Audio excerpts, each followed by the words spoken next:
Hello, everybody, and welcome to the first episode of the 2-Week KO podcast. I am OG Albina, if you don't know, joined by my co-host, King L5. This will be a general draft league-centered podcast, but do you want to introduce yourself, give more of a background on the idea of this podcast we're going to be doing? All right, so I am King L5, as Owen so graciously pointed out. So I've just been playing Pokemon Draft League for so many years. Since 2016 is when I started, and since then I've been pretty much at the top of the tour scene since 2018.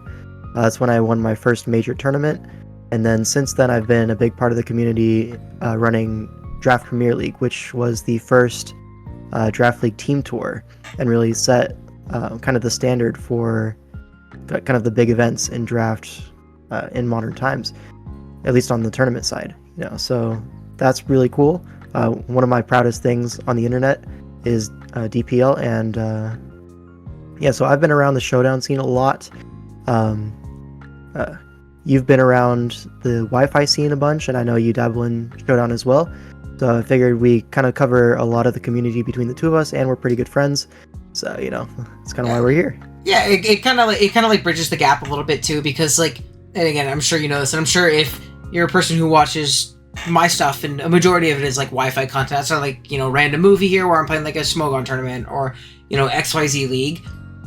You probably don't know anything about what's happening in the Showdown league, and we'll talk about this a bunch later. And guys in the Showdown scene probably aren't watching the most Wi-Fi content, to be honest, especially the people that are playing in these established tour scenes and have been around a long time. So I think it's a cool way to kind of bridge it and get people in the Wi-Fi scene a little bit more into the sweaty competitive side, if that's something they're interested into, and even the sweaty Showdown guys getting into playing a Wi-Fi league. I know Kaz is someone I really respect as a player, another really good friend of mine who's played in a bunch of these big giant tours and had some DPL success and things like that. He's playing in BBR's Summer Scramble tournament, has been uploading his run, and I think it's really cool to see that, because obviously very, very good player, kind of stepping his toes into the Wi-Fi scene, and it gives a different kind of content. So I think this would be a cool way to kind of bridge the gap. But obviously you see we're a little scuffed right now. We don't have any graphics right now. Hopefully by episode 2, we will. The plan is for this to be bi-monthly, 2 times a month.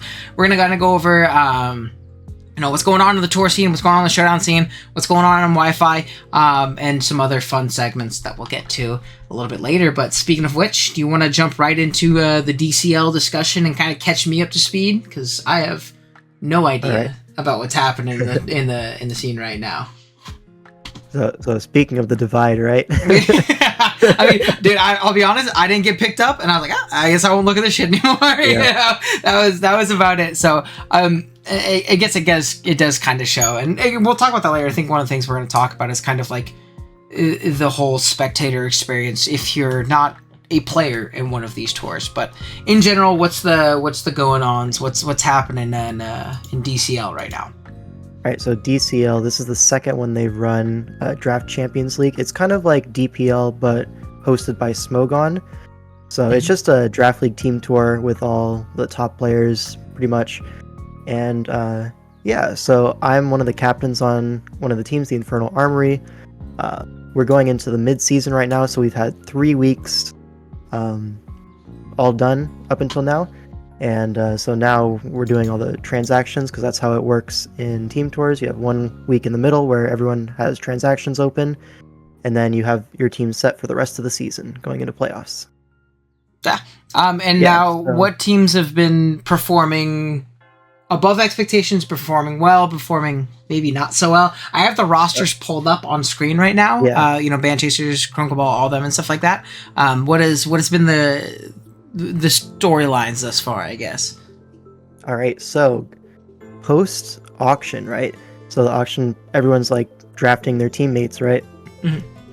Now, pretty much everyone agrees that my team, Infernal Armory, and Phantom Thieves, captained by JCM Shadow and Slick Panther, were kind of the top 2 dogs in terms of roster quality, just on paper, Now, sometimes that doesn't translate into the real world.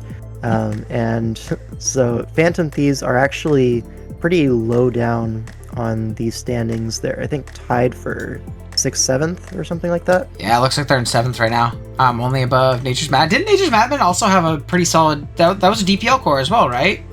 or at least it sounds familiar, the name. So, Nature's Madmen is a team logo that has been recycled, but the captains are different. Okay, I get you. Yeah. But yeah, so everyone kind of expected Nature's Madmen to be on the lower end, and they did suffer two 6 losses back to back to open up the season. So maybe well, it looks like they going into mids. They beat Trick of Eye going into mids, though it looks like. Yeah, they did. Yeah. Oh wow. Things. What I was saying about Phantom Thieves, everyone kind of expected them to be top of the board, and they really have not been. They've lost once and tied twice since these are best of 8 series. And that's actually really surprising, like given the roster. I think they have a ton of talent on that team. But us, Infernal Harmony, we are two wins, 1 loss. We lost to Band Chasers, who I think have been overperforming compared to the post-draft analysis, like power rankings wise. Is it by a lot? No, I think they're great players, and I mean, I just noticed there's a spelling error for 100%. 100% on the doc. Look at that. Beautiful. Thank you, Smogon. It's cool. No one cares. But they're doing great, honestly. They defeated us in week 2. We have kind of smashed our opponents outside of them. So, yeah, I think the doc is like not auto-updating given week 3, but we should be 2nd seed going into the second half of the season. Oh yeah, you're 101 right now. Yeah, so it looks like it's a little bit behind right now. Okay. Yeah, it's like some fancy automation with the forums, but it's not. Did you say Phantom Thieves? They lost week 3, right? They tied. They tied? They lost week 1 and then tied twice. They tied twice. Okay, so would that put that would put them in last then? Yeah, because Nature's Madmen won against Trick of Eye? You're right. Actually, that would actually put them in last, unless. Well, I also don't know how Nimble Nightclub did. They're tied with Nimble Nightclub in games 1 and like differential and stuff. So maybe. I guess did Nimble Nightclub also lose? And then Dreamwalkers are going to be below them. So yeah, tied 6th, 7th looks like. Okay. With Nimble Nightclub, but anyways, yeah, Trick of Eye, I will say, has been really excellent. Compared to their expectations, because a lot of people thought this roster was going to be easily 8th place, and they come out and they win their first 2 weeks, so very impressive there. They did lose to Madmen, but we're just gonna have to see how the rest of their season goes, because they do have quite the schedule coming up. Thieves, Chasers, and Armory back to back, 3 of the stronger teams in my opinion. No bias. Well, I mean, I mean, it kind of shows, like, team tours. I feel like that happens a lot, though. I mean, like, obviously, if on paper your team is terrible, a good majority of the time you're also just not going to play well. But a lot of team tours, it is kind of that team synergy, and a lot of it comes down onto the captains too, and how they kind of, corral and wrangle their guys and keep them on task and focused, and grinding out the matchups productively. And sometimes, and again, it's not like anybody drafting this tour, whether or not it's like a great team versus like the worst team on paper, there's not anybody who's like objectively terrible drafting this, right? Like, people might have certain opinions on certain players, and they're perceived and how good they are, but nobody here is bad. Everybody here can take a game off of anybody. So yeah, it really a lot of the time just comes down to who's more well prepared and ready to go mentally and before the game. 100% honest. Power rankings are usually just a popularity contest that don't mean anything. Power rankings and pickles, baby. But they're fun to do, so we keep doing them. Power rankings and pickles. Well, it gets everybody mad, it gets them clicked. And honestly, again, being ranked pretty shitty, it's also like a motivating factor for some too. Yeah, show these clowns. Exactly. I did actually have a question though that I was thinking about, because obviously, like in DPL and like another team tour I've experienced in Clash, it's all singles. Whether it be current gen, old gen, or whatever. I know that in DCL a format is DGC, and there's obviously VGC players who are drafted specifically for that role. Like we see Mikhail Derbest, I'm assuming he's been playing pretty much only VGC for Band Chasers. Not that he can't play singles, obviously, but like that's what these guys are known for. How has that factored in? I know you're not like a VGC guy, and obviously you have to draft and put people in those slots and things like that. How has that felt as a part of the tournament? Is it something that is fun, you welcome, or is it something that like it's just kind of an annoying byproduct of DCL? So I'm somewhat in the middle here. I do think it's nice for the VGC community, since they do actually have quite a big presence, to be represented in a tournament like this. Now, would I put a VGC slot in my own tournament that I run? No, probably not. Shouts to DCL for doing it for me. Cool. yeah, pretty much. So we ended up drafting Lemuro, who is an excellent VGC player. He's currently 2-0 for us. And then we also picked up Street Cred Cookie, who Cookie's is very good at VGC. in VGC, and he also has a lot of experience in singles. So we figured getting him, he can like flex around as needed, right? And there is just how this tournament works. There is 1 week where there's going to be 2 VGC slots. So you guys have an inherent advantage there, yeah. Well, most people did pick up 2 VGC players, or at least one main guy and then one guy that he dabbles in it and can play it, if needed. Well, didn't Cookie just day 2 at Baltimore too? Like, I know Hopeless just like won it. He did. But Cookie day 2'd, and I know when I went to Toronto last year, Cookie played, and he also day 2'd there. And obviously also, has some success playing singles. Obviously plays a lot of single draft and stuff like that, or at least did in the past. I don't know how much he's played this gen, but I remember in Gen 8, we saw Cookie playing everywhere. So it's something cool to see, like, players dabble on both sides, and again, the draft extraordinaires being fire at every format just kind of helps our case there, which is pretty cool. But going into mids, is there anything crazy you think is going to shake up, or anything that you have to comment on that? I'm sure you don't want to comment too much, obviously, going into DCL mids yourself. But is there anything interesting? Of course, I'm not going to share any of my team's own plans, but I do want to say it's very funny to see Terra Zarud get insta-picked up frame 1 of mids being open. I've been on the hype train for Terra Zarud for a long time. I think it's excellent, one of the best Pokemons in the format, and a lot of people didn't see it that way. Now they're finally coming around, and yeah. So we saw an obviously, Ogerpon Wellspring get dropped for it, which is a big deal. That's Zarud is fire, but Terra Wellspring is obviously also very fucking good. But that just shows the respect people have for the monkey now. I mean, that one's pretty insane. We obviously we saw Hab use it in oh my god, I'm forgetting the name of my own fucking league. YouTube Showdown League. We saw Hab do really. Dude, I was just talking to, I think it was fucking Fist the other day. He's like, "Would you ever bring the back?" I was like, "Yeah, for sure. It'd be fun. Maybe in the future. Depends on I don't even remember the name right now. But we saw Hab like smoke everybody in there. With that. Obviously Hab is very good, but we had it very underpriced because it was also a thing. I feel like it wasn't something that we super had on the radar yet.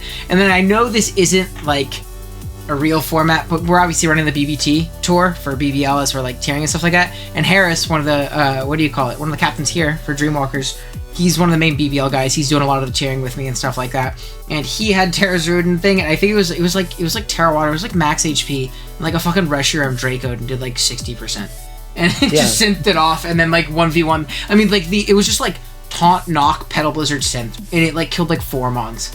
Like, just on its own. Just being fat and strong and annoying. It wasn't even like SD Trailblaze shit.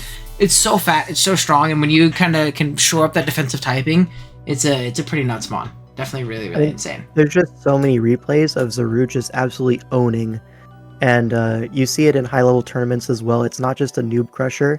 Some Pokemon really are noob crushers, and they fall apart when it comes to stiffer competition, but Zarud is not one of them. He's and it's probably one of like the biggest reasons for like Terra attacks as a concept, right? Because like regular Zarud's a cool mon, he's good, but like Terra Zarud is like leaps and bounds better, obviously. So like if you're drafting them at the same price, or you're putting regular Zarud up at 27,000 points, it's kind of bad. So it kind of goes to show it's another mon like that, or like a Wake or a Gambit or something like that, where they're kind of okay otherwise. But obviously as we see DCL coming to its mids, we also have DFL starting. I don't know what the F stands for, but farm league. Draft farm. Is it really? It's farm or farming, something like that. I'm here for it. So basically what DFL is, for any of you who've been around for a long time, if you remember Clash of Kings, we had Bob, or Battle of the Bastards, which was basically if you didn't get picked up in DCL but you signed up for it, and you don't get picked up as mids, or say you get dropped by your team at mids, unfortunately, it happens. You can sign up for DFL, and it happens to some people. I'm sure it'll happen to some people here, unfortunately. But what do you call it? You can sign up for DFL and play a shortened version of the tournament for people who maybe are looking to break onto the scene or get into the team tour scene. Again, obviously it's not guaranteed you'll get picked up, but it's usually a good place to try and start. So if you guys are interested, unless L5 is feeding me incorrect information, and you did already sign up for DCL and maybe you didn't get picked up like myself, you can sign up for DFL and potentially get picked up in the auction there and get some more Team Tour experience. And I think it's a really cool thing. Team Tours are very hit or miss for me. They're either the most fun thing in the world. Me and Kaz captain in Clash, I think there's 3 and we won. One of my favorite times playing Pokemon. But then the next season of Clash, I wanted to eat my own foot the entire season. So it really does kind of depend. I won't lie to you and say it's going to be a great experience no matter what. It really kind of depends on the captains and the team. But it can be a lot of fun, and it's a great way of getting better, I think, as well, too. Everybody seems to kind of elevate their play in team tournaments, and especially elevate their builds, and I think it's a great way to get better. So if you guys are interested, I'm going to put that in the description below. Again, reminder, if you didn't sign up for DCL, you can't sign up for this. You're not going to get picked up. It's for people who didn't get drafted, but if you did and you forgot about it, there you go. Is there anything else you want to mention DCL-wise before we move on to some other things throughout the week? So there's a few things about DCL that I think are a little bit different than DPL. I think it's not quite as good of a spectator experience. Oh yeah, I totally forgot we were going to talk about this. Why do you say that compared to DPL specifically? Well, if you think about it, right, there's no like predictions kind of thing. No one really no pick'ems. bothers. Yeah. No pick'ems. No.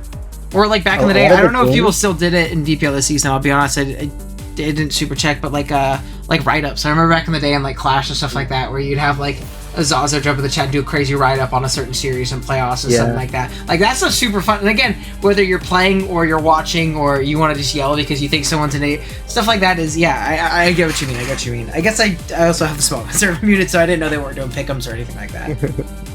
Yeah, but also stuff like a lot of the games aren't even linked. I think that's crazy to me. That's a big deal for DPL. We always want the games to be public and linked.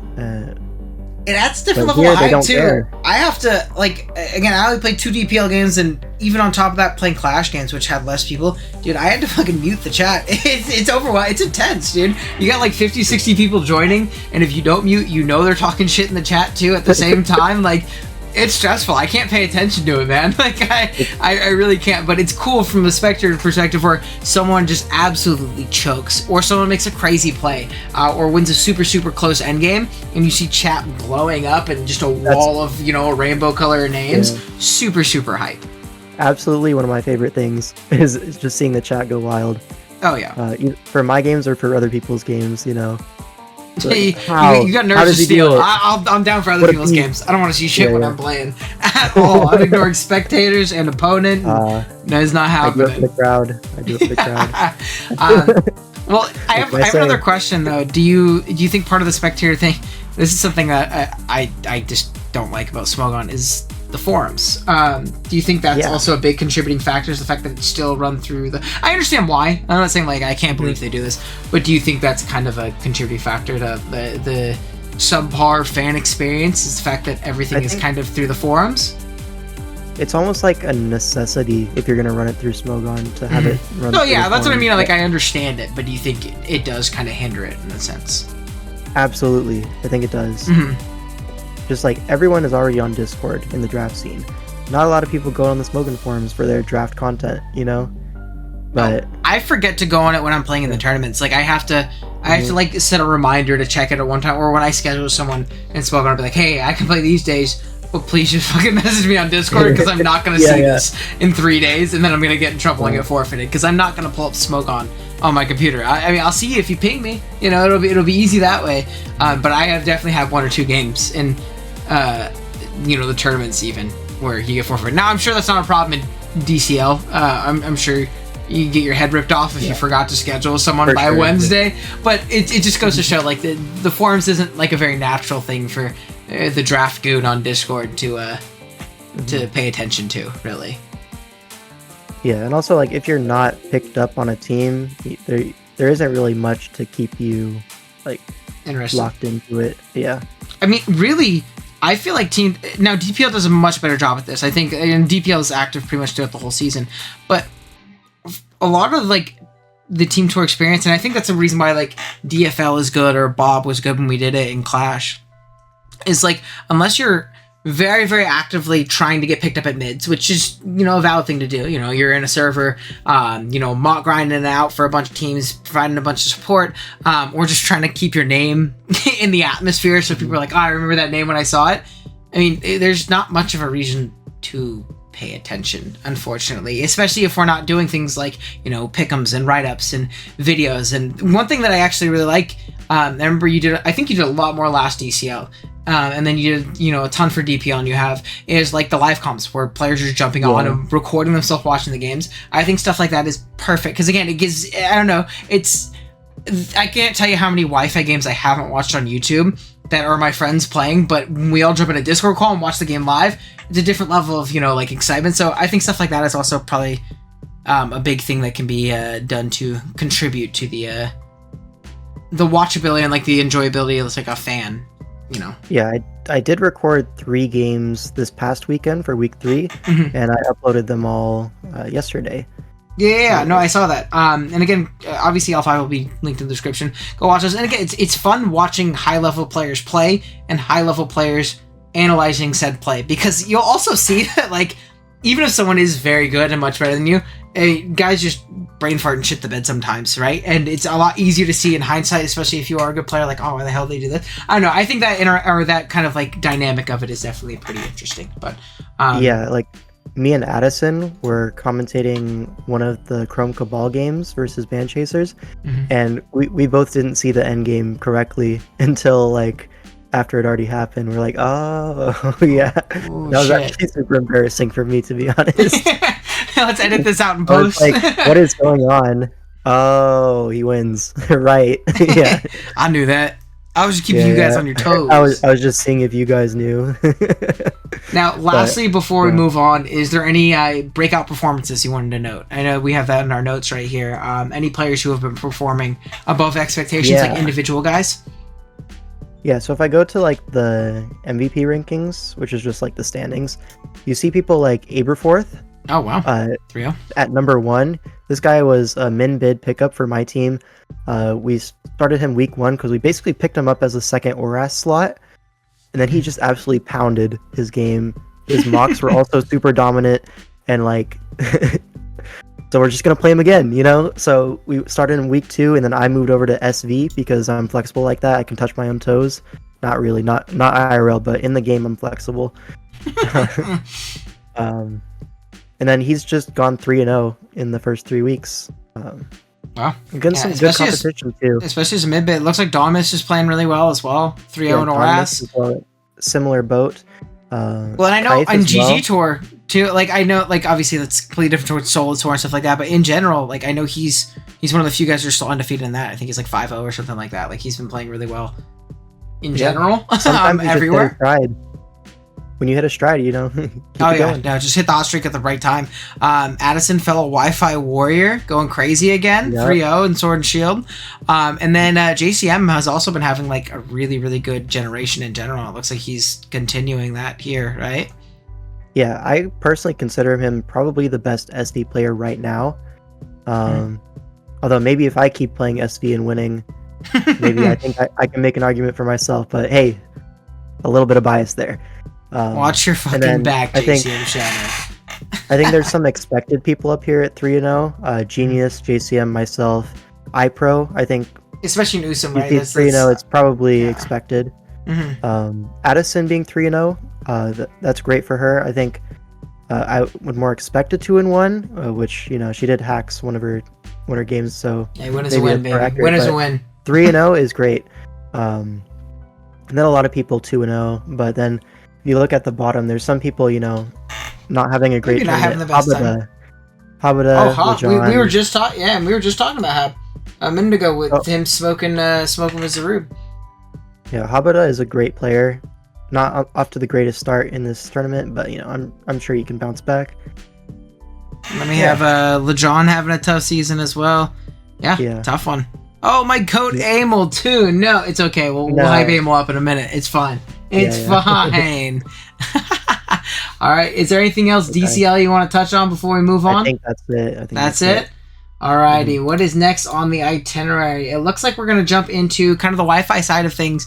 We're not going to talk about it all too much right now, but we had some pretty fun games in PPL this last week, one of which was Joey versus Mounte. It was probably the game that most people were excited for. Obviously, and again, we're talking about a guy who's also a lot like Addison, that we just talked about, and Amel, is someone who dabbles in both sides of the community. Obviously, Mounte is playing in PPL right now, but he's played in DPL. I think he played in DCL last season, right? As well. Did he? I think he just played DPL. Was it just DPL? Well, he performed really well in DPL, right? Not or at least 100% sure. Well, he had a great first season, and then his second season was a little bit less stellar, but a lot of that wasn't his fault. I think his team's drafts were not as usable as he would like. And he did get quite unlucky in a lot of games. And this is an exciting game in general too, because like obviously Joey's been killing it in the Wi-Fi scene. For those of you who haven't been watching, I mean, I think he has like a 75% like championship rate in the generation. He's been kind of farming, but even then, I do think that like far and above, Mounte is the best player on Wi-Fi, like by far. So this is a really exciting one, especially too because I know this is all Mounte's not playing in DCL. This is all Mounte's doing right now is playing in PPL to my knowledge, and I think he's also playing in the BBR tournament, but he's not uploading. He's just playing. He's also been smoking there. But what do you call it? I know Joey's like mid subathon, so he was telling me that he was like, I don't know how prepared we're gonna get for this game. We'll see how it goes. So this is definitely a really exciting one. And then we also have from PPL. Shout out to Uzi, just smoking the competition, right? With Kilo and Gouging. Yeah, so they're like number 1 and number 2 on the kill leader, respectively. He's been going crazy with those Pokemon. I know there's one recent game where Kilowattrel got 5 kills, and then another recent game where Gouging Fire got 6 kills, which is just like, wow. It is really weird to think about the two. Again, we were just talking about DCL. So is there even a Kilowattrel fucking drafted in DCL? Is it like so. Yeah, like, and even if it is, it's like, oh, what the hell, they got a Kilo on the team, but like on Wi-Fi, and we'll talk about it way more later. We have there's so many differences between like the formats and how people play in the rule sets and things like that, and you see in like low tier Terra leagues where these random mons that you don't see drafted at, the high levels of play go absolutely crazy, and it's exciting to watch, right? Like when you think of Gouging Fire offensive course is the first one that comes to your mind, you're like, fucking Kilowattrel, dude. He goes crazy with them. Duo. Yeah. Bird and his dog, they go nuts together. Like very fire combo. And then I did want to give a shout out. We kind of talked about it. Mr. Amel won BBR recently. This was a little bit before recording this. We're at 9 days ago. So spoilers if you watch, Wi-Fi leagues, obviously on my side, you probably all, watch a decent amount and probably already know this. So if I spoiled it, I apologize. Let me like Amel's video. But it was him versus Matthew, and obviously is someone who probably doesn't watch a lot of Wi-Fi, but Amel. Amel is very unconventional sometimes to a fault, sometimes to a great, upside. Sometimes he, brings, very, very odd sets. Like I think I've seen him pull up with a defense curl on his Chansey before and scream when the Aegis clicked King Shield. But we've also seen him smoke with Dragon Dance Mega Steelix. So like that's my goat, right? We've also seen him 6-0 someone with an Oshawott. So that's anything true. is possible. That's right. And again, like I know Amel's basing because I'm high on Amel. That's my guy, dude. I love Amel to death. He has so much fun when he plays. And again, he's in DCL. He's played in DPL multiple times. He has DPL championships, or I think a championship. I think in DPL. I think. Regardless, I know he's been to finals. But he's never had a Wi-Fi championship until now, which is really, really crazy, considering I think Amel is one of the better players on Wi-Fi, especially if he's drafting a little bit more seriously. And again, this is still a pretty wacky team in general, but he definitely put a little bit more sweatiness and thought into it, but it's still very, very creative in his builds. We see like this Light Clay Latias had no attacks on it. It was like Light Screen, Baton Pass, Healing Wish, Recover, or something like that. And that was the crown check. He just knew it wasn't going to be Calm Mind, apparently. And then like Max Speed Hippowdon, and again, played really, really well, really prepared for this game. So I wanted to give him his shout outs, obviously. In a really, really close game, I think it came down to him literally killing the Ogerpon with Sand Chip. With like, standing? Yep. Killing the Ogerpon with Sand Chip, which was really cool. So I want to give him his shout out in that regard. We'll talk about our game of the week, which is going to be that Joey Mount game here in a little bit, but that's kind of what's going on in Wi-Fi. We also have the BBR Summer Scramble going on at the moment.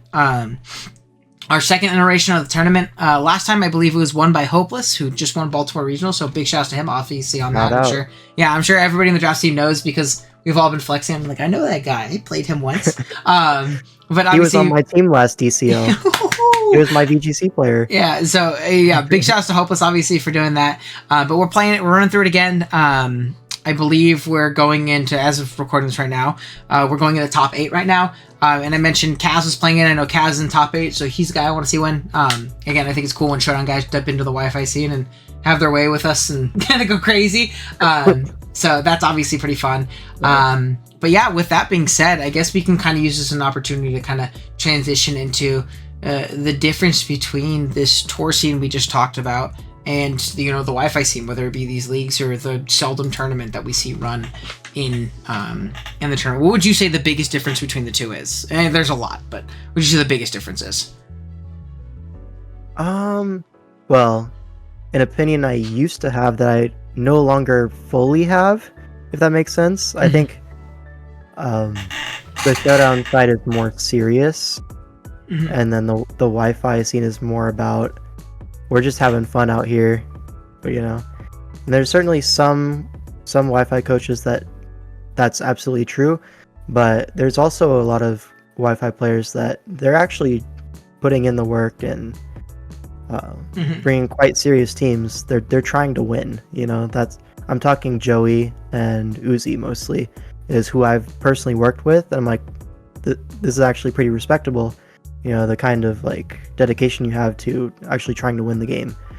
Whereas, maybe a few months ago I'd be like, all Wi-Fi players just want to get the funny thumbnail. that's their whole thing. Yeah. So I think, and again, this is a touchy subject. A lot of times, like you said, more fun is like a nice way of saying, like, I think the top end of Showdown is pretty incredible. As a guy who, dabbles around, plays around a lot in the Showdown League, I'm not close to that level. I consider myself one of the better players on Wi-Fi, but the top level in Showdown, I'm not even close to that shit. Like, there's some incredible players that we've talked about today, but I will say, to Wi-Fi's credit, I don't know if there's so many Showdown players that I think the average Wi-Fi player is better than the average Showdown guy. Obviously, if we're looking at, like, the tour scene and, like, the DPL, DCL level guys, most of them, that you throw them a, Switch Pro controller and they're going to come into a Wi-Fi league and they're probably going to go crazy if it was based on play alone. We'll kind of talk about, I have another take with that too, and I have multiple examples of Showdown guys really, really struggling on Wi-Fi, not necessarily because they're worse, but because it almost feels like a different game at certain points when you're playing. But I get that as well. One thing that you'll really notice if you watch both sides is the power level of the drafts on average.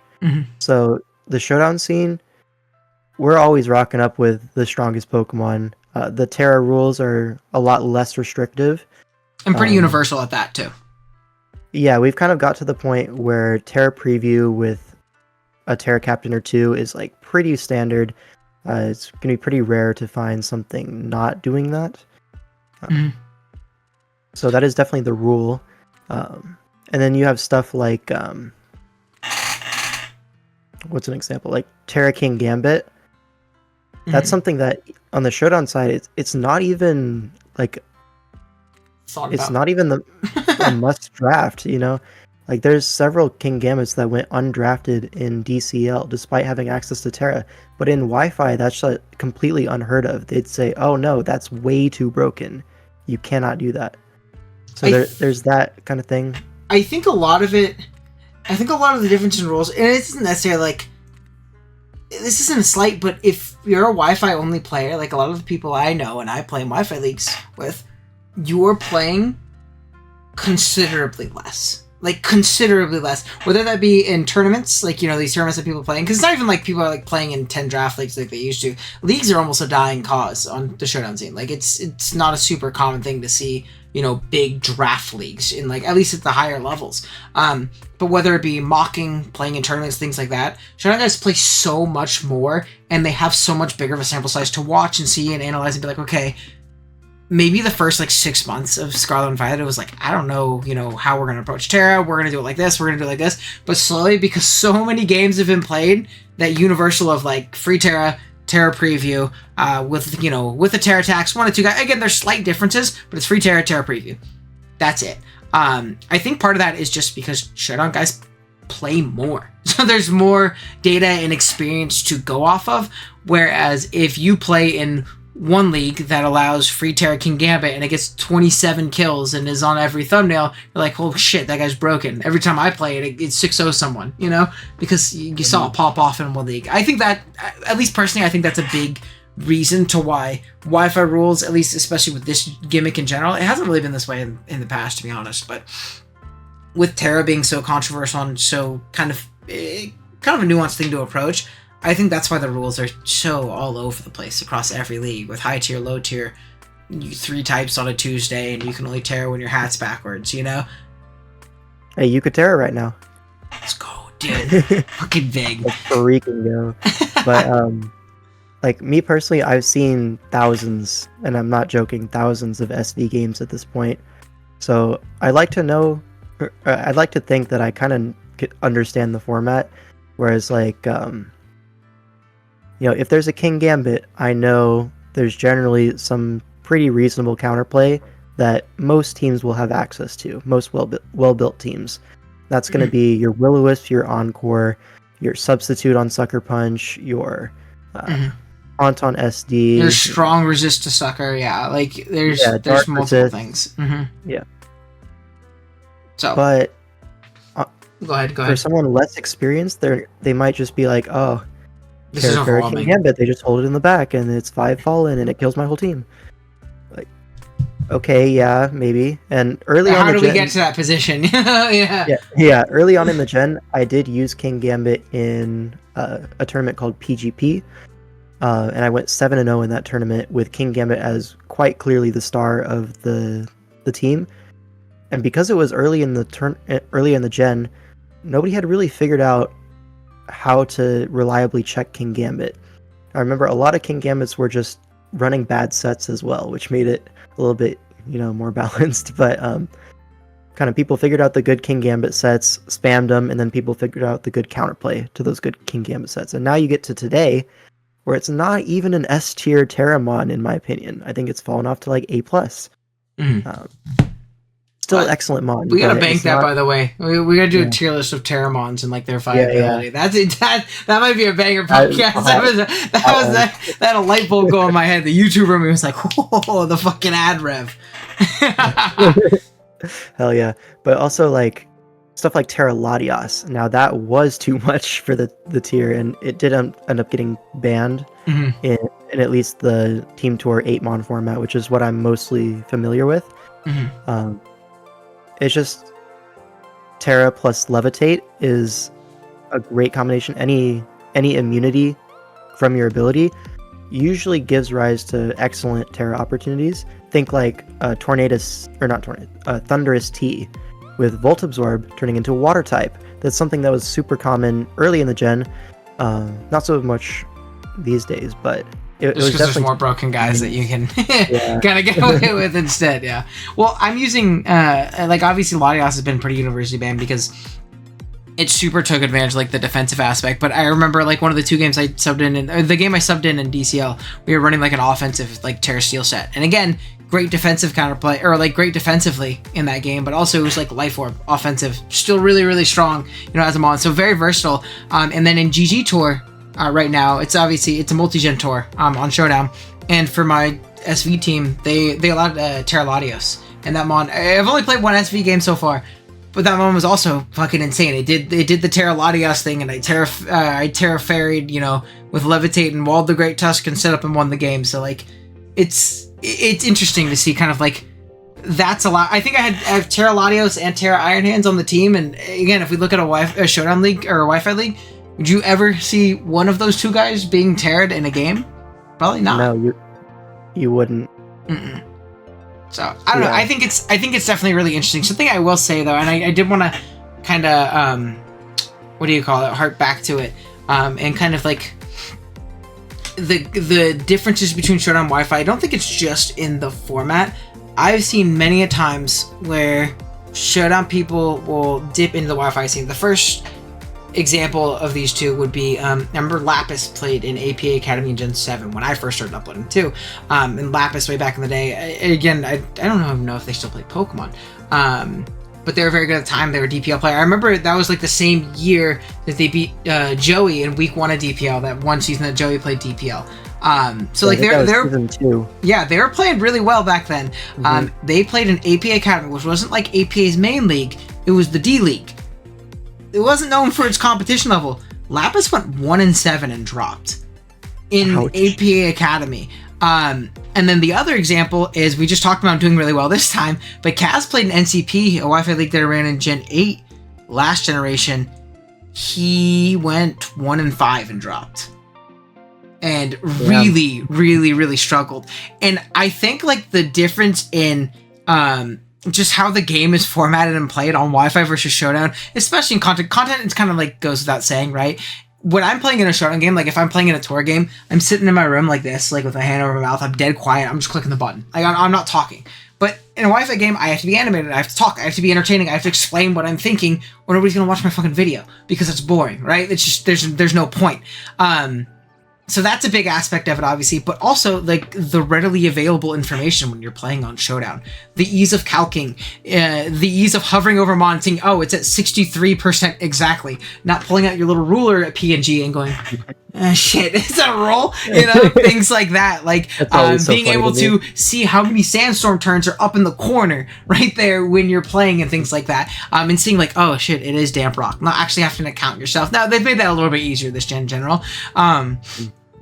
But I think that Wi-Fi does require you to, I don't know, like a better way of putting that than just pay attention more. Like be a lot more, or like I guess gather information a little bit more deliberately. And I've seen a lot of people really struggle with that. Lapis and Kaz are like the two examples that stick out, but there's been multiple other times where people have played a lot better on Showdown despite playing much better competition potentially.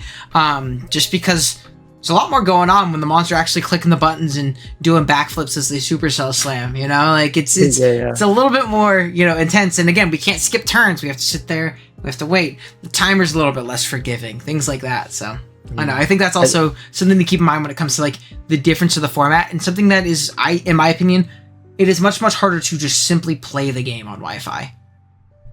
It's definitely true. Like I haven't played a Wi-Fi league in so long. Judging from, you know, I don't have a Switch. That's like a pretty big barrier to usually entry. kind of a requirement, yeah. But back in, I think it was Ultra Sun, Ultra Moon. Or it was actually just Sun and Moon, I think. It was before the Ultra part. But I was in a Wi-Fi league, the only one I've ever done. I didn't have a capture card, so someone else captured the replay for me. And that's how we all started. Yeah, that's when we saw replays and everything. Yeah. But it is definitely harder to play. I had like my opponent's 6 that they brought on like a tab on Showdown, and I would fill in the moves as they used them. That's what I'm telling you right now that I still literally do that. I pull right before I start the intro, I'm like King Gambit. I type it in, and as they click a move, I'm like Kowtow Cleave, and I'll put it in. Or when you see an item, because if you don't, you will lose track. You will not remember what the item was, or like remembering like in the back, yo, is this mon in range of rocks? Or yo, how much damage did I do to Latios last turn? Is it at 60%? Did I even fucking hit the Latios? Is it at full right now? Whereas again, on Showdown, I hover over the mon and I'm like, 62%. Gets 2 KO after rocks. Sick. Like, we're good to go. I find this to be particularly annoying when I'm like watching Wi-Fi content and they don't have like an overlay. Like, I have no idea what Pokemon are in the back. I have no idea what's going on. Yeah.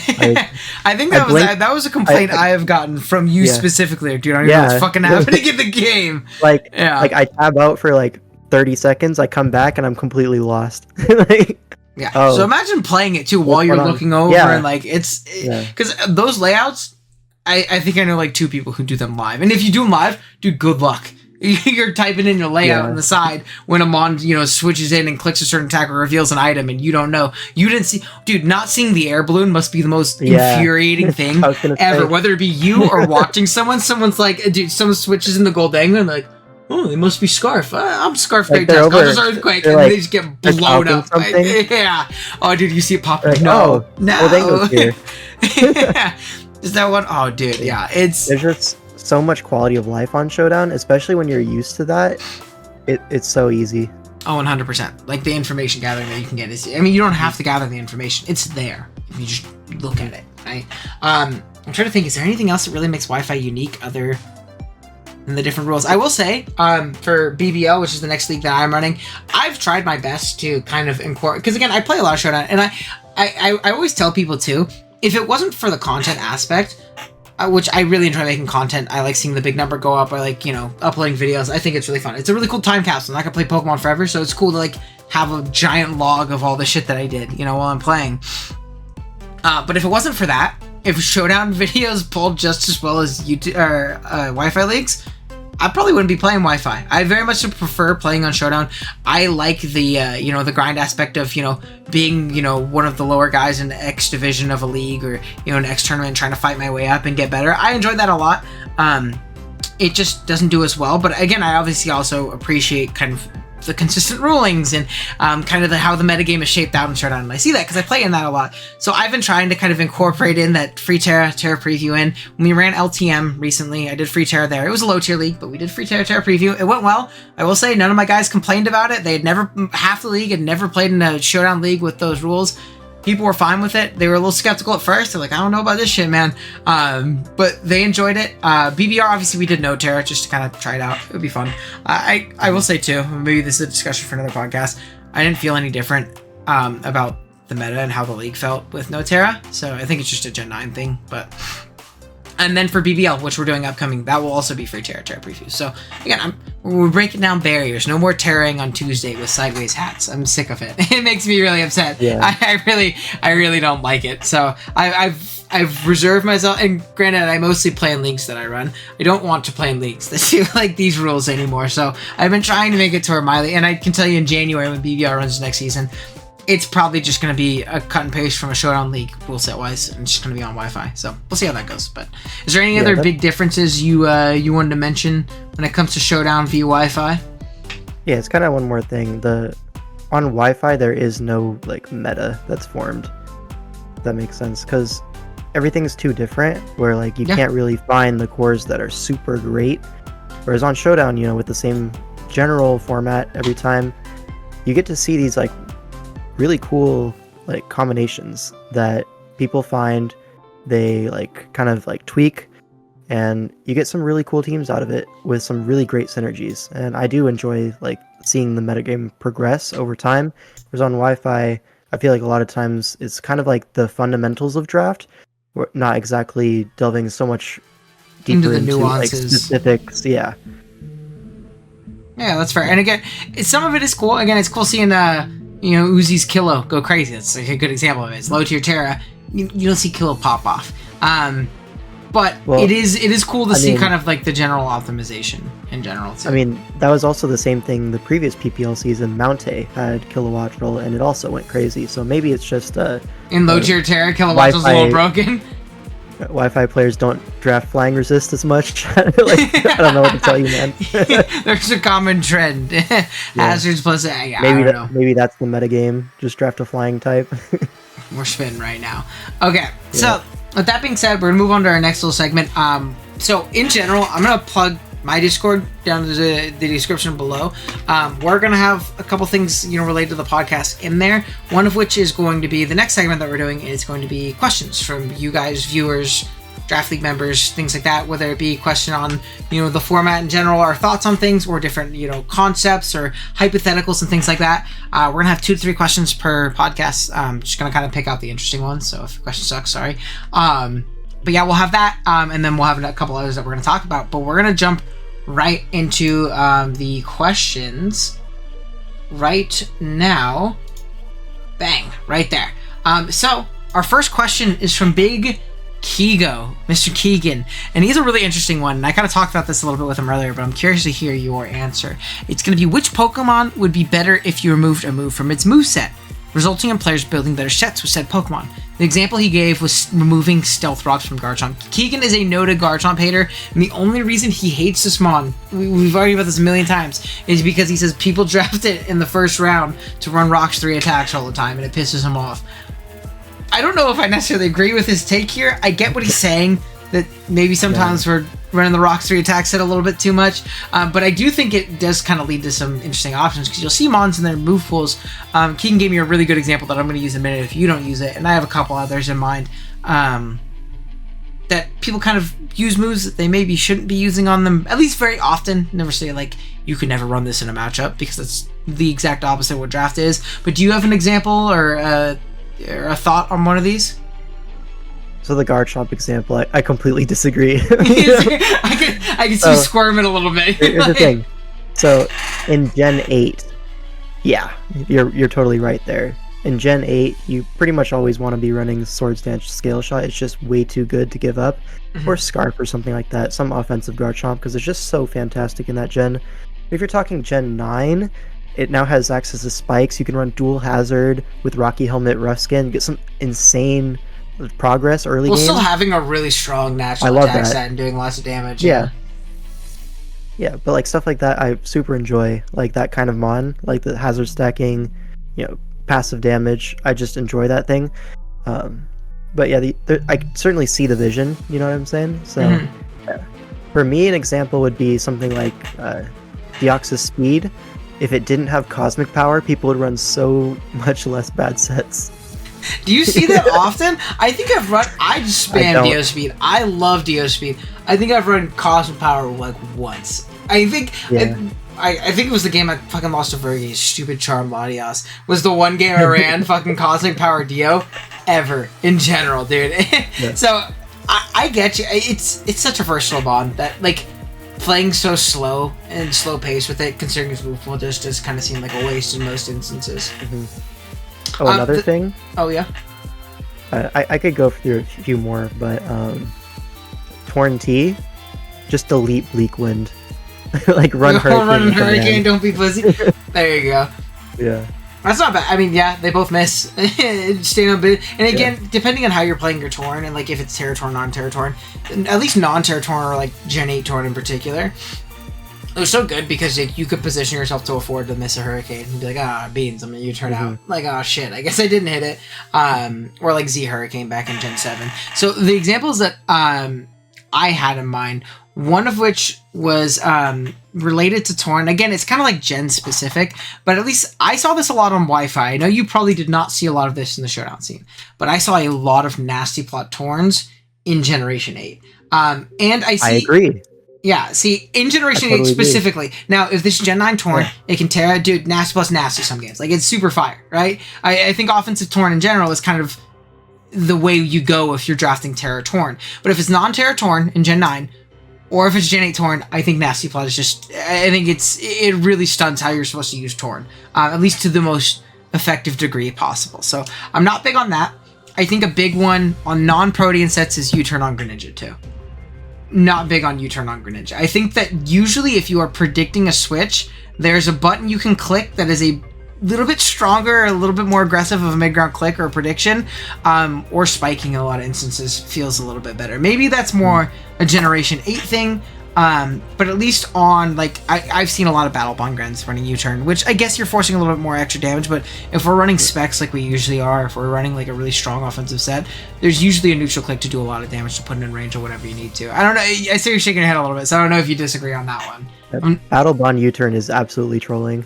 Okay, I saw you shaking a little bit, so I was like, people do that? Yeah, I've seen it a good amount. I've seen, again, it kind of shows the difference between Showdown and Wi-Fi. I've seen Battle Bond Grind a few times, but even then, I also think the same thing of there was, this is also something we maybe talk about 1.2. I feel like Nat Dex is a lot more common in Gen 8. We saw a lot of Nat Dex leagues on Showdown, and I saw a lot of U-Turn Gren in Gen 8, which that was Torrent Gren, obviously, but I also didn't really like that either. I would much rather just get up a spike or click a strong attack and do damage and then switch out or double, and I think you mentioned that in the server too. I think people kind of lean on the momentum aspect of some mods really well.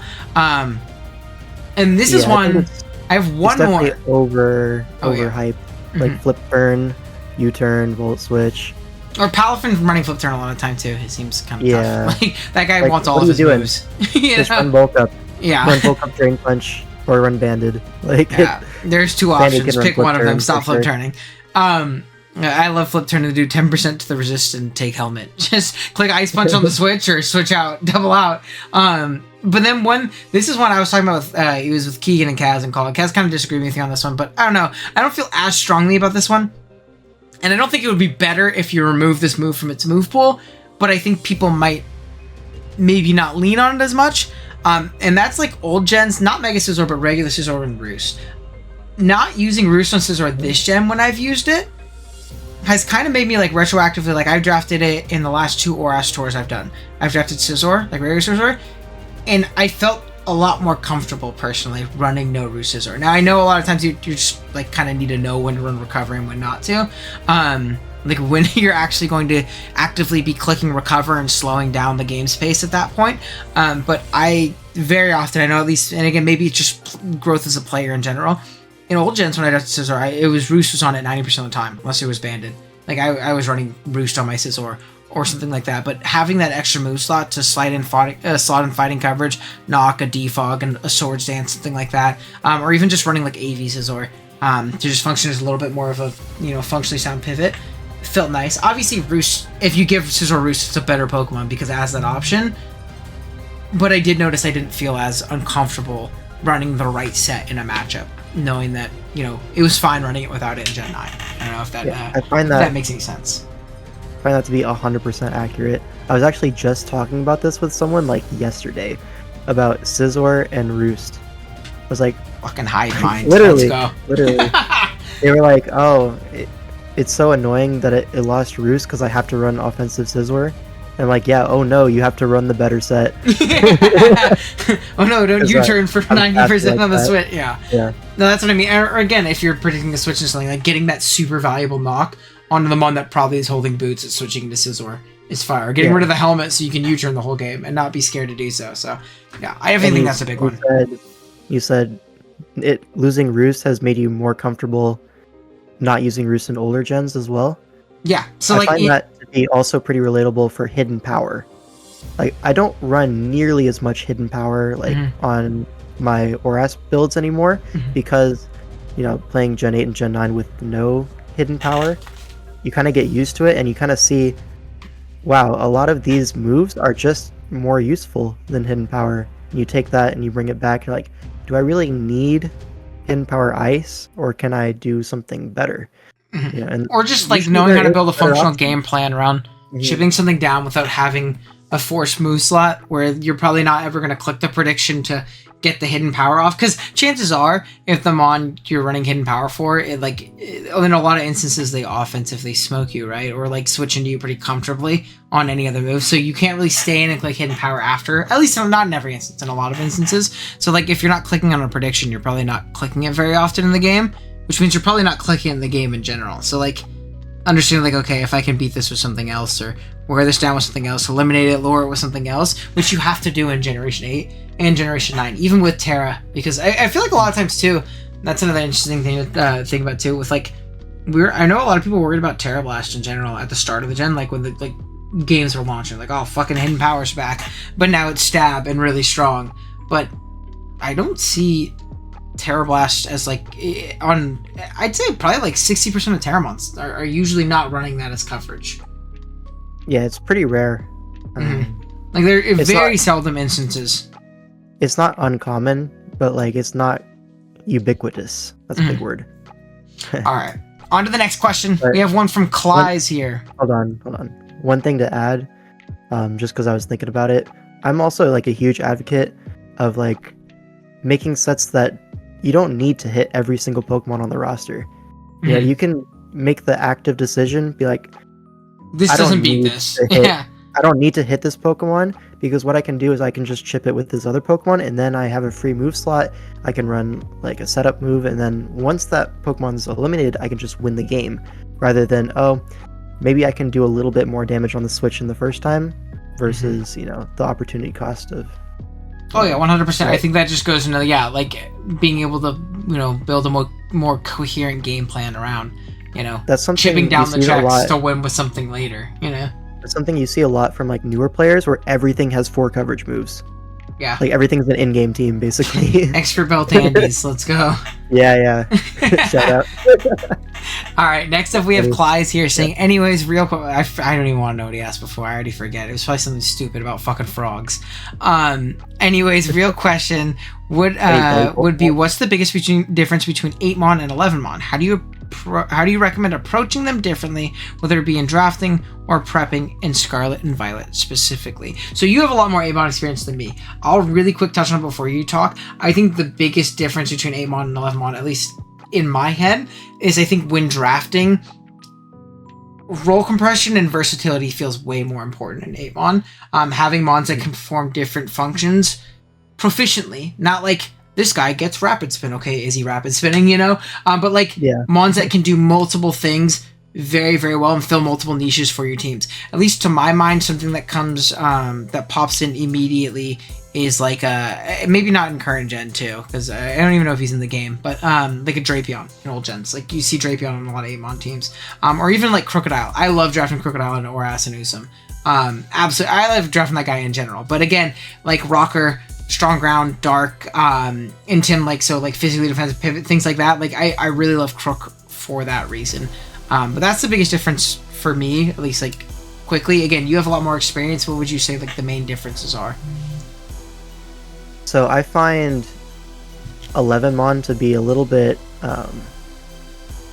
more silly goose to prep for. And what I mean by that is I'm never prepping for your 3-pointer in 11mon. I know it's not coming. And if it does, who cares, It's kind of like you have to be a little bit more broad with your prep, and you can't really get the really cool specific interactions as often. And generally the power level in the actual server is lower because your points are spread a lot more thinly. That's my experience anyways.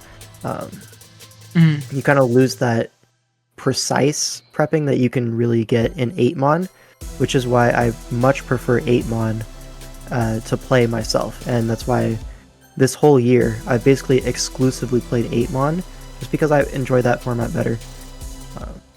Yeah, you see a lot more of those, like, and again, it does lead to like more creative prep on the 8mon side, right? We don't have as many tools to figure out the problem, so we kind of have to stretch certain mons in certain directions that maybe we didn't want to initially on matchup. Maybe there's a mon that did incredibly offensively, but you're like, fuck, I lose to X thing. Can't hit it. Yeah, it can't be offensive, and that can also come into your benefit on your opponent's side, where they're like, wow, I don't switch into Latios for some reason. Not that you probably do, but I don't switch into non-terra Latios for some reason. But they need it to, pivot into Mammo, or not Mammo, Jesus.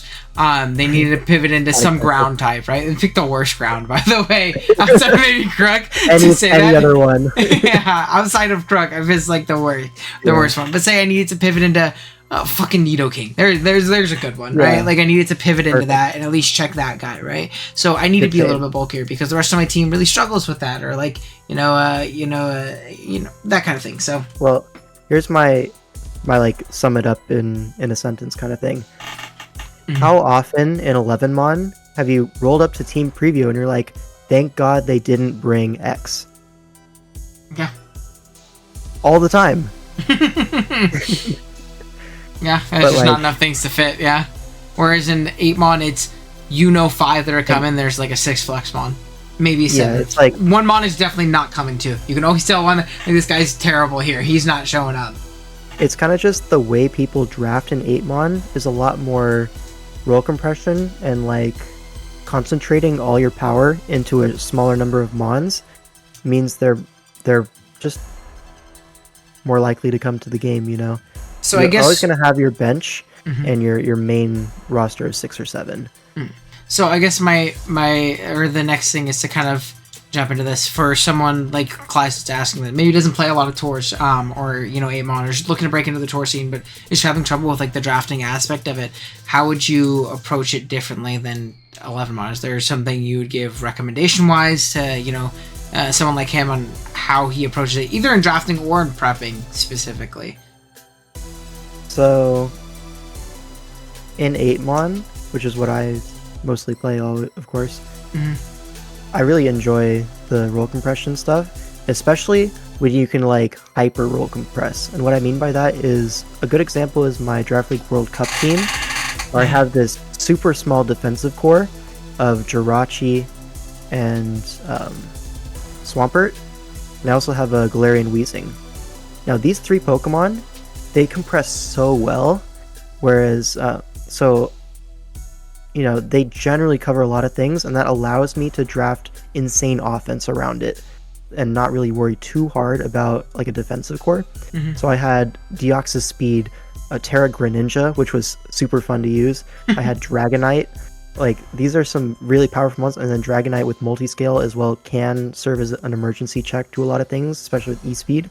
So like I had that covered. Like, Dragonite's such a great mon in like 8mon because it gives you so much. You have your Wincon, you have especially in Gen 8. I feel like that goes the 8mon GOAT in Gen 8 too. I loved Gen 8 D-Knight. I love it in Gen 9 as well. But yeah, any Boots generation is fantastic. You have your E-Speeds for opposing offensive matchups. You have a great typing defensively. You have everything you could ever want. You have Recovery. It's such a great mon for like those offensive teams. And so I was able to build like a really greedy offense. And it was super fun to use. And I enjoy that kind of thing. In 11mon, you kind of have more of a luxury of spreading out your defensive core across like 4 to 5 Pokemon, and you only bring the pieces that you need. That does kind of result in some things being left on the bench, as well as, sometimes you can't fit an offensive piece because you need all 4 of your defensive core, otherwise you're just going to pick them on every time to an opposing threat. So like that sort of thing is a little bit less efficient at getting your offense actually able to come to the game reliably. But then you could also go into 11mon with an 8mon mindset and just think, I want this super compact defensive core, then I want a ton of offense. So that's super hard for the opponent to prep for, but you can always just fit that great offensive piece that you have, because not every offensive mon is going to be great in every matchup.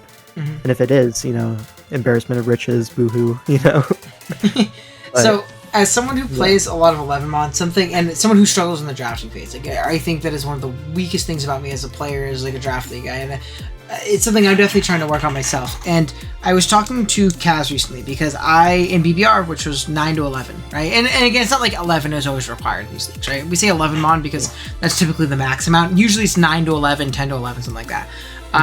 In BBR recently, I didn't do bad. I made semis or something like that, but there was one game out of 10, including playoffs, where I was like, wow, I got a great matchup here. I was like, dude, I thought my team was fire when I drafted it. This team fucking sucks. Like, I hated building with it. It was terrible.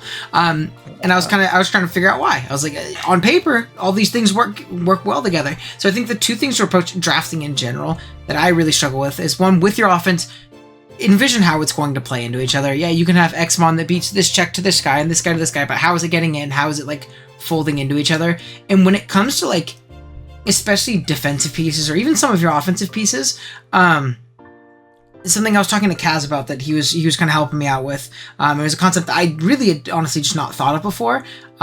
Is kind of having when it comes to like versatility in mons, it's versatility in sets, like to where when you're showing up with a mon on your team. Not this isn't the case for all of them. It's okay to have very straightforward mons, but if your whole team, like 90% of it is like, okay, this mon is going to be this set or this set, and that's it. It's just not going to be a good time. It's going to make it a lot easier for your opponent to prep against you, and you're going to have to get really creative. The amount of like Scarf Swamperts and shit I had to run in BBR to like have a fighting chance, it was infuriating. Like, again, I made semis, I played well, I won most of my games, but I was fighting for my life every week. And the games weren't like super like I dominated those games. I was winning 1 or 2-0 in games where it just felt like I was always fighting uphill. And it's because I had too many guys like Swampert. I love Pert. It's not that Pert's a bad mon. Pert's fucking awesome. But I had so many Pert-like mons where it's like, okay, Pert's gonna be like, rocks 3 attacks and be helmet or leftovers or some shit like that. And it's either gonna be Fizz Def or Spadef and it's gonna flip turn. As opposed to a lot of other defensive pieces, like one that was given an example of is like I have Lax on my BBT team. I love my BBT team, like the Tour team. It's an 8mon team, but like, yes, is Lax gonna very often maybe be specially defensive? Yeah, but we have to account for Curse. We have to account for AV. We have to account for like a Chesto set. We have to account for like a random band and things like that. Where like whirlwinding variants and things like that. To where we have to think about a lot more things. that's going to kind of open up your own build when you can consider how your opponent's going to build. So I think that's something that I struggle with in 11 mod when it comes to drafting, as someone who drafts in 11 mod most of the time because I'm playing in a lot of Wi-Fi leagues, obviously. So I think that's also an important thing to kind of keep in mind. Yeah, you definitely have a point there. All right, last one. J. Ricky, Gerald Rickardson, the inventor of... Did you know, King L5, that J. Ricky invented the citrus berry?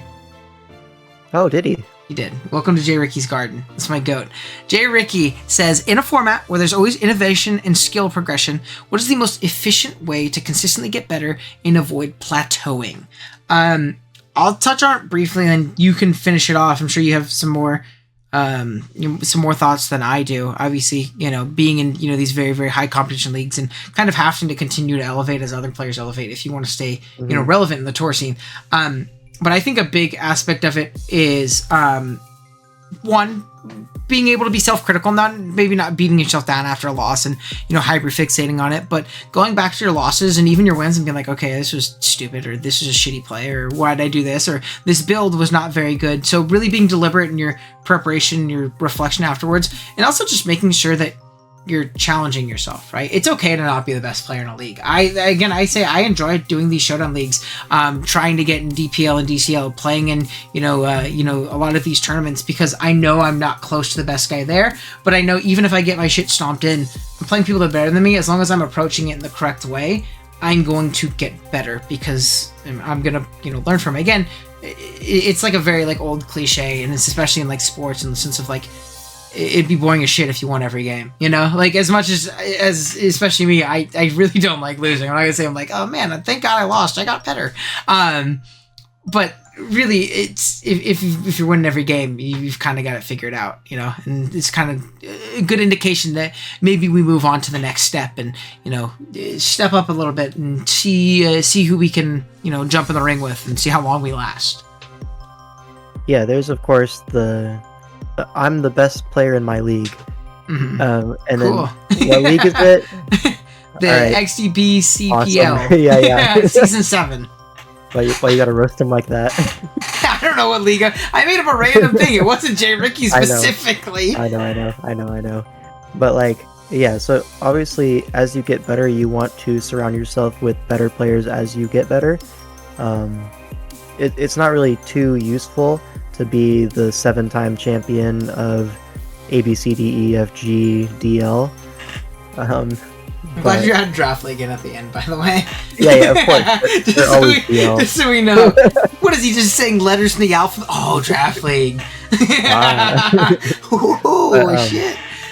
I do understand it's fun to play with the friends that you've made along the way. And I played in the GSA for a long time, which is kind of a similar thing where I won 3 seasons. Money Guy won 3 seasons. Between the two of us, we had all of the championships for the first 6 seasons. And then after that, I was kind of just playing in it casually, just because I'm friends with everyone there. But it's not really simulating, a try hard thing. Mm-hmm. For me, it was really getting into the tournament scene and really caring about winning in team tours. That was the biggest jump up in my game, bar none. Because when you have actual stakes, and you can do this for any league if you really want to, but just try your absolute best to win and mean it. You know what I mean?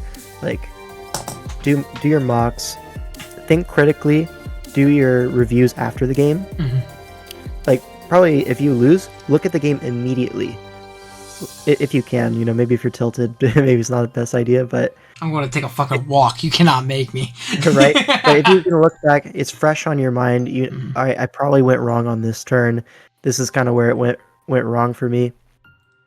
But then go cool off, then come back later and do it again. Mm-hmm. You'll probably find a couple things, to be completely honest. You'll find a lot of things that you just weren't in the headspace to think about at the time. This is kind of one of the Chinese proverbs that I think fits Draft League perfectly. Chinese proverb mention. It's when a frog does not leave his pond. Right. As a watcher, you can see everything going on, but when you're in the situation yourself, you're blind. You can't see everything when you're the one involved. But if you're just sitting back and you're watching it back, again, just like removing yourself from the actual competition itself. Oh yeah, I completely missed this turn, missed opportunity here, this, that. And I think like one of the biggest things too in that regard too, it's not always going to be you like choking or you like making a really bad play. It might just be you realizing like, oh dude, I don't know why I realized I couldn't let, my Latios get chipped. I needed it to kill X Pokemon or check X Pokemon, and I let it take a random hit that it didn't need to take, and that left me too low to not avoid a 2-hit KO. Like, it's, especially in like close games, like I think that makes a big difference too. Not every game you lose is because of a giant monumental like super big choke. It might just be like 3 small things that added up to putting you in an unwinnable position. Yeah, so I find positioning to be probably the most important thing in Pokemon battling, especially in draft, where you have like these things that are perfectly made to completely smash your opponent. Like your breakers will always break. That's something that isn't always true in like OU, but it is true in draft for the most part. As long as you build well. Yeah. So there's kind of like 3 things to draft. There's the building, there's the drafting, and then there's the actual playing. I feel like all 3 of them kind of feed into each other, where if you have a really great draft, it's easier to prep and it's easier to play. But if you have like an okay draft, but you're really good at building, you can just show up and autopilot your way to a win. And then, there's a third way where like you're just the best battler of all time. You just show up with some standard sets and then just smoke. But really, when you get all 3 of them working together, that's when you really get to like the next level. So, yeah, I don't know, how would you constantly get better and avoid plateauing? Look at those 3 things and see what's my strong suit, what should I work on, and then how can I improve that, right? So it's going to be different for everyone, but I think, and one more thing I want to touch on, and I think this maybe could be something we talk about later, like more in depth, but like obviously we didn't talk about any like real playing concepts here, like kind of just generally.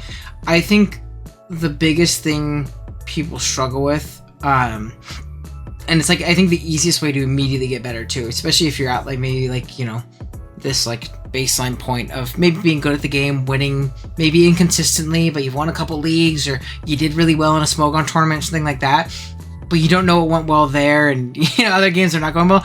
I think a lot of it comes down to like having a good preparation process too, not just throwing 6 months in the builder, being like this does well, this checks this. No, like really sitting down and being like, okay, this is my lead, it flows into this, I need to check this, if this leads I switch into this, like having a pathing on lead, really figuring out how your offense plays into each other, really figuring out how your opponent is going to approach and potentially try and win this game. Like it takes a long ass time. And sometimes you don't want to do that, right? Saying maybe if you're playing a league more casually, but if you really want to do well, and again, maybe you're playing in, I think this really applies to Wi-Fi guys, right? Like Jay Ricky, like myself, if we're playing in one Wi-Fi league, there's no reason you shouldn't be grinding the shit out of that matchup. You know what I mean? Like this is your team tour game for the week, right? I don't know about you guys. Again, as a guy, I really don't. I hate uploading when I lose. It is very embarrassing having to edit, make a thumbnail, and upload a video to the world where you get your ass beat on Wi-Fi. Right. I have a game going up in 2 weeks where I got 5-0 smoked, and I want to die thinking about editing that. One for the folks at home. I get my shit kicked in 2 weeks.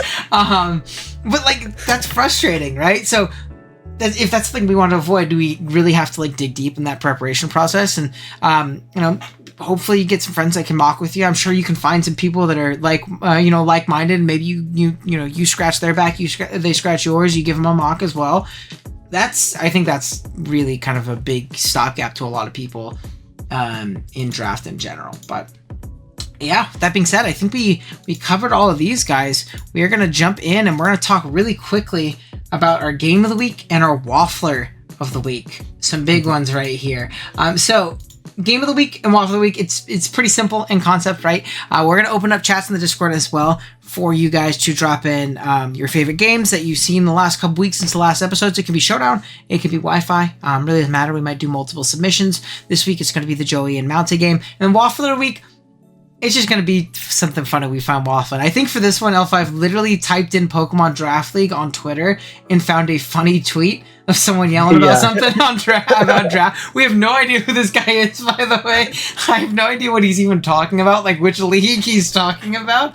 We'll get to it. We'll get to it. So if you guys have anything, and again, it isn't to like dunk on people, like we're not gonna be like this fucking idiot, but it's just gonna be silly things you see. Dude, it could be a Waffler of the week, and you could be you seeing a Showdown game where I'm fucking spamming my keyboard, chewing on it because I'm losing. It could be fun things like that, right? Like just something silly you see, or you see your friend say a dumb thing in a prep chat where you're doing. Just go ahead and submit it. Screenshot it out of context. Yeah, screenshot it out of context. We don't need the context because that makes it funnier. Aster's gonna have a hell of a time the next couple months, apparently. Aster's gonna be the back-to-back-to-back winner. I feel. Big. But yeah, with that being said, though, we do have this game we talked a little bit about earlier in Mount versus Joey as the game of the week. Now, I know we both kind of help Joey prepare a little bit. I help him a lot with mocks. I know that you said that you've been helping him a little bit in the preparation process. This is a pretty tough matchup for him in general. Yeah, so Mount made some changes to his team going into this week, and his matchup got way better. Mm-hmm. A little bit. Suicune in particular is just like so hard to beat. But yeah, so I did kind of watch both. I kind of like have seen both sides of the game. It's a nice game. It is. There was two really cool things. One really cool tech. I noticed that when I mocked Joey, I brought like I think I didn't bring the same set as Mount for sure. I brought like a Specs lead Tropicos. I was just trying to do some damage with that shit. And he brought a really cool tech on the Metagross, which I'm sure a lot of people don't, know of really well, at least, in Jaboka Berry. So I've seen this once or twice before. I hope he's but I think where are we at? Do we have it right here? I'm trying to find the point in the game. But if you don't know, Jaboka Berry, basically, if you click a special attack, and it makes contact with the mon that has Jaboka Berry, you eat the berry, it does like Rocky Helmet damage to you for one special attack. I saw in the past in BBL, Kurt had a Lugia one season. I think Josh, Ultra Player, brought it to break the Lugia's multi-scale, and it was used in the same way here. And I thought that was really cool because this one in particular is very, very threatening when given free turns, and this kind of made it to where Joey never gave it a free turn if it was going to set up or attack. He was always going to go ahead and pop the Terra Shell and be able to hit it with a really, really hard heavy slam into Bullet Punch, kind of keeping it in range of whatever was in the back. So I thought that was probably the coolest thing in the team. There was obviously the Eruption Entei, which was pretty cool, like Boots Eruption mixed Entei with Flare Blitz, by the way, which was also really funny to see. Like, it wasn't even Sacred Fire to keep away the recoil. It was like for a very specific niche purpose, and it did really well. I mean, it smoked through that clef pretty well. So yeah, is there anything stand out from this game that you wanted to mention? Yeah, so I thought a lot of Mounte's prep was a little bit weird this game. Like the Suicune being Calm Mind 3 attacks, Rocky Helmet. That's just gonna let it get worn down pretty quick. It's trying to do too many things at once. Like you can have a Calm Mind defensive Suicune, but you kind of do need rest on that thing, more times than not. Mm-hmm. And rest, or at least like a protect lefties if we're not worried about knocks and things like that. Yeah, well, into the Urshifu, I do understand the helmet, but yeah, I get it. There's a lot of things to cover. I think I just brought like CM Rest Talk and like in the mock. Obviously, it's pretty susceptible, like things like Screen Tail, like Encoring, things like that. But I don't even think it's necessarily to like win outright. It's just to maybe, and even then, it's also nice to force random Encore turns, right? On the Screen Tail, like force it into that attack if we've rested, if we're sleep talking, if we're mad boosted and it needs to CM. Yeah, are we going to be forced out? Probably, but we can at least offensively position around the Screen Tail, which is another annoying mon. That was also a really cool set on. It didn't really do as much because the Weavile is strong as hell, but Bulk Up Scream Tail was really cool to see. I think that's a mon that I'd love to see, like maybe like explore more of like a Terra aspect. I think that guy's really cool. But we obviously saw the Jaboka Bear there. I want to show you guys that on stream. And, anything else stand out? Yeah, Joey was also talking about a sub Calm Mind Scream Tail, which would have been better this game, but he ended up bringing Bulk Up. It was fine. It was okay. I'll allow it. Yeah. I think it was just like the Drain Punch recovery ended up being kind of nice. Yeah, was it Bulk Up Encore or was it sub Bulk Up? I'm forgetting. I think it was sub Bulk Up. Let me check. So, because I remember when I was mocking with him, I mentioned like Encore Bulk Up as a potential option in general. I thought Encore was really nice in general. Into things like the Suicune, a lot of the fatter guys on Mounties team, but I guess also subbing is nice on those guys too. Yeah. Like you sub in Suikun's face, unless it calms minds, which is something potentially be worried about, or Clef, which it probably wasn't going to be Calm Mind Clef in this matchup in particular. But this was definitely a really fun game to watch. That's for sure. Now onto the Waffler of the week again. Just a random guy. L5 search Pokemon Draft League on Twitter, and we have our goat here saying watching a Pokemon Draft League thing. I don't know if it was a game, and ain't no way this league decided you could tear up Primarina. That's disgusting. Why would you allow that in a Draft League? Like, I'm not a Draft League player, but good lord, that shouldn't be allowed. He's spitting right now. Primarina, strong ass Moonblast, bro. I don't know. I think, again, it also shows, we were kind of talking about earlier, like the divide between Wi-Fi and maybe who's watching Wi-Fi, right? If we're doing like only low tier Terra, maybe Prim is just broken in low tier Terra and we just don't know it, right? It's on kilowattrel levels, two broken guys. But you see shit like that and you're like, damn, I just got smoked by a Raging Bolt that turned into a ground type. I don't want to hear it right now, man. I don't want to hear it right now. Exactly. So big shouts to Fawful fan. Terra's rude, and then this guy's yelling about Prim. Disgusting. Yeah, I'm sick of Prim. This guy pisses me off. It's just so funny. So, this is the type of thing that we're looking for in the submissions. Yeah, that's what I mean. It's just like random waffle, It doesn't have to be something serious. Like, this guy is a bad, it's literally just, this guy was watching a game. And again, I don't even know what game it was, but he was like, a Draft League thing and Primarina? No. And not in my Pokemon Draft League server. Yeah. So, obviously a good time. Let us know what you guys thought of the podcast, too, in like a structure way. Obviously we were pretty scuffed. No graphics this week, right? We didn't get anything made, maybe due to my procrastination forgetting about it. Who's to say?